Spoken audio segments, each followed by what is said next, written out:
मुंबई पुण्याच्या टॉप 20 घडामोडींचा घेऊयात एक वेगवान आढावा।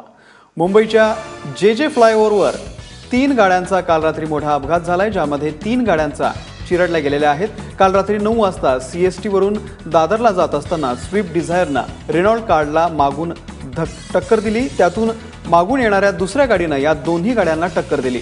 यामध्ये सुदैवानं कोणतीही जीवितहानी झाली नसून स्विफ्ट डिझायरचा चालक गंभीर जखमी झालाय। जखमी चालकाला नजीकच्या जे रुग्णालयामध्ये दाखल करण्यात आलंय। मध्य रेल्वेनं गणेशोत्सवासाठी कोकणामध्ये जाणाऱ्या चाकरमान्यांसाठी यंदा तब्बल 142 विशेष गाड्या सोडण्याचा निर्णय घेतलेला आहे। सीएसटी एलटीटी दादर व पुणे ते करमाळी सावंतवाडी रत्नागिरी दरम्यान या विशेष गाड्या धावणार आहेत। त्यामुळे येत्या गणेशोत्सवात मुंबईहून कोकणात जाणाऱ्या चाकरमान्यांसाठी ही चांगली सोय झाली आहे।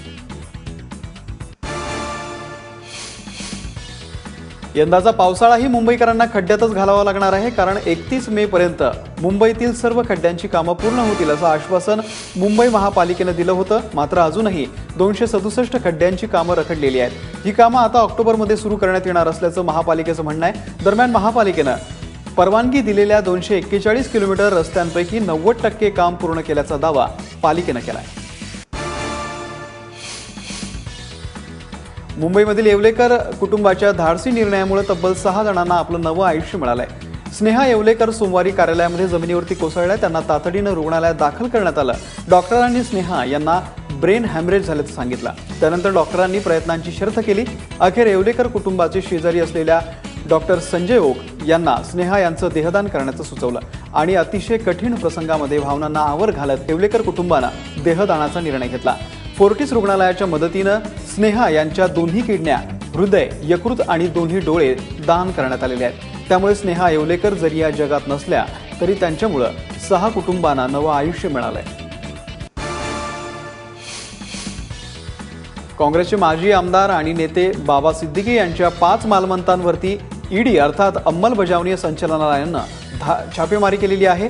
बांद्रा पश्चिम भागामध्ये जमाते जमुरियत या जागेचा विकास करताना बाबा सिद्दीकी यांनी त्यांच्या साथीदारांनी 100 कोटी रुपयांचा घोटाळा केल्याचा आरोप आहे। दरम्यान बांद्र्यातील अलाईस इमारत जिथं सिद्दीकी यांचं वास्तव्य आहे त्या घरामध्ये कुणीही नसल्यानं ईडीच्या अधिकाऱ्यांनी काही काळ ताटकळत थांबावं लागलं।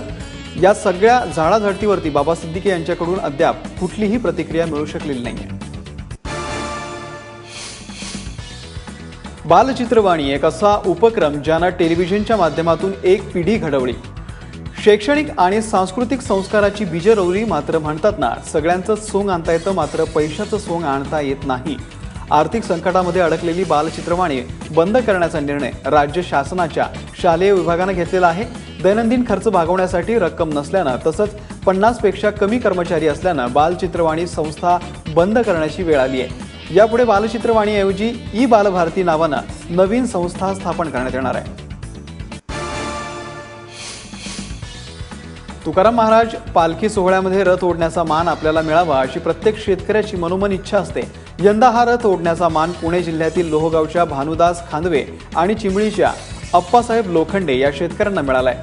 भानुदास खांदवे यांची सर्जा राजा आणि खेड अप्पासाहेब लोखंडेंची माणिक राजा या बैलजोडी तुकोबांचा रथ ओढणार आहे।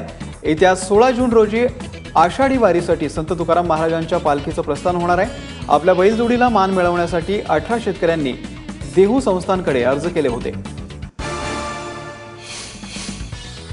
ठाणे क्राईम ब्रांचनं मोठ्या प्रमाणावरती स्फोटकं आणि शस्त्रास्त्रांचा साठा उद्ध्वस्त केलेला आहे। राष्ट्रीय सुरक्षा दलातील जवानांच्या सहाय्यानं ही विल्हेवाट लावण्यात आली आहे। विल्हेवाट लावण्यात आलेल्या 59 शस्त्रांमध्ये मिसाईल, रॉकेट आणि मार्टर्सचा सुद्धा समावेश आहे। 2015 साली ही सगळी शस्त्र पोलिसांनी जप्त केली होती। ऑक्टोबर 2015 मध्ये एका भंगारवाल्याकडून ही शस्त्र मिळाली असल्याची माहिती पोलिसांना मिळाली होती।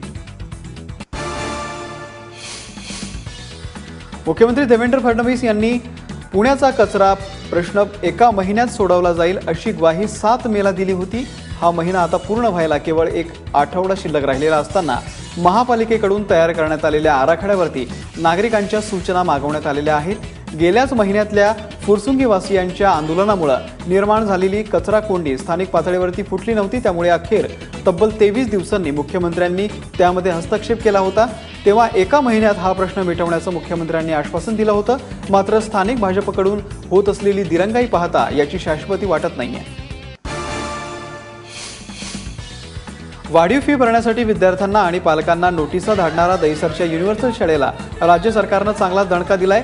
एकाही विद्यार्थ्याला शाळेतून काढलं तर शाळेची एनओसी रद्द करण्यात येईल अशा कडक शब्दांमध्ये शिक्षण महामंडळानं युनिव्हर्सल शाळेला आता तंबी दिलेली आहे। युनिव्हर्सल शाळेच्या फी वाढी संदर्भामध्ये उद्या दुपारी 12:30 वाजता शुल्क नियंत्रण समितीसमोर सुनावणी होणार आहे। वाढीव फी न मिळाल्यामुळे 70 विद्यार्थ्यांना पत्र पाठवून शाळेतून काढून टाकण्यात आल्याचं कळवलं होतं। दरम्यान शाळेच्या या मनमानी कारभाराविरोधात शिवसेनेनं जोरदार आंदोलन केलंय। अल्पवयीन मुलीवरती लैंगिक अत्याचार करून मोबाईल क्लिप बनवणाऱ्या नराधमाला अंबरनाथ पोलिसांनी अटक केली आहे। अफजल मलिक असं अटक करण्यात आलेल्या आरोपीचं नाव आहे। तो जीन्सच्या कारखान्यामध्ये काम करतो। कारखान्यातच काम करणाऱ्या एका मुलीशी त्यानं ओळख वाढवून अफजलनं तिचा विश्वास संपादन केला। अफजलनं बदलापूरच्या कोंडेश्वर परिसरामध्ये मुलीवरती लैंगिक अत्याचार करून तिची मोबाईल क्लिप तयार केली आणि सोशल मीडियावरती व्हायरल सुद्धा केली।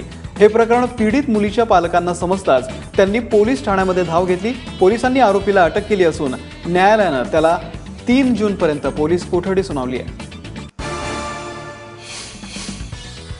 आता लवकरच तुम्हाला मोबाईल नंबर पोर्टेबिलिटीच्या धर्तीवरती बँक सुद्धा बदलता येणार आहे। सोप्या भाषेत सांगायचं झालं तर तुमचा सध्याचा अकाउंट नंबर कायम ठेवून तुम्हाला बँक बदलता येणार आहे। ग्राहकांना मोठा दिलासा देणाऱ्या आरबीआयच्या या प्रस्तावाबद्दल आरबीआयचे डेप्युटी गव्हर्नर एस मुंद्रा यांनी माहिती दिली आहे। बँकिंग क्षेत्रातलं हे मोठं पाऊल मानलं जातंय। आरबीआयच्या या निर्णयामुळे आता एखाद्याला नव्या बँकेत खातं उघडण्यासाठी परत सगळ्या कागदपत्रांची जुळवाजुळव करण्याची गरज भासणार नाहीये। जुना अकाउंट नंबर कायम ठेवून ग्राहक नव्या बँकेमध्ये अकाउंट उघडू शकतील।